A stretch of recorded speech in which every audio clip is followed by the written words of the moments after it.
તો બનાસકાંઠામાં દારૂ ભરેલી કાર પલટી જતા રસ્તા પર દારૂની રેલમછેલ જોવા મળી।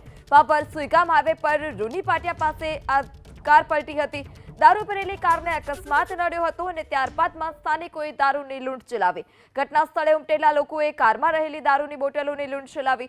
બાબર પોલીસે સ્થળ પર પહોંચી દારૂનો જથ્થો પણ જપ્ત કર્યો છે। તો ગુજરાતમાં મસમોટી દારૂબંધીની વાતો થઈ રહી છે, પરંતુ તે વાતો ફક્ત ને ફક્ત કાગળ પર હોય તે પ્રકારના દ્રશ્યો સામે આવ્યા છે કે આખી ક્રેટા ગાડી ભરી અને દારૂની હેરાફેરી કરવામાં આવતી હતી। તે જ દરમિયાન અકસ્માત નડ્યો। વધુ માહિતી સાથે સંવાદદાતા વસંત ફોન લાઈનથી જોડાઈ ચૂક્યા છે। વસંત, આ કાર કોની છે? શું વધારે વિગત કોઈ સામે આવી છે ખરી? મહત્વની વાત છે કે રાજસ્થાનથી ગુજરાતમાં દારૂની હેરાફેરી કરતા જે બુટલેગર છે તે બેફામ બન્યા છે।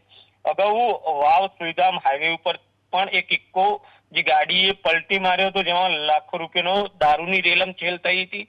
જોકે આજે બાબરના સુઈગામ હાઈવે ઉપર આવેલું રૂની પાટિયા નજીક આ દારૂ ભરેલી ગાડી પલટે મારતા લોકોના ટોળા જોવા મળ્યા હતા। ખાસ કરીને જો વાત કરવામાં તો દારૂની ગાડી પલટી મારતા લોકોએ દારૂની લૂંટ પણ ચલાવી હોવાનું સામે આવ્યું છે। જોકે આ ક્રેટા ગાડી કોની છે, જેને લઈને હાલ તો પોલીસ તપાસ કરી રહી છે। ખાસ કરીને બાબર પોલીસ હાલ ઘટના સ્થળે પહોંચી અને જે કાર છે તેનો કબજો લઈ વધુ તપાસ હાથ ધરી છે। જી વસંત, સમગ્ર માહિતી બદલ આભાર। તો બનાસકાંઠામાં દારૂ ભરેલી કાર પલટી જતા રસ્તા પર દારૂની રેલમછેલ જોવા મળી હતી। આખી જે ગાડી હતી તે દારૂથી છલોછલ ભરેલી હતી અને અકસ્માત સર્જાતા કાર પલટી હતી અને રસ્તા પર દારૂ ઢોળાયો હતો। એક બે બોટલ નહીં, પરંતુ મોટી માત્રામાં જે દારૂનો જથ્થો હતો તે રસ્તા પર પડેલો જોવા મળ્યો હતો।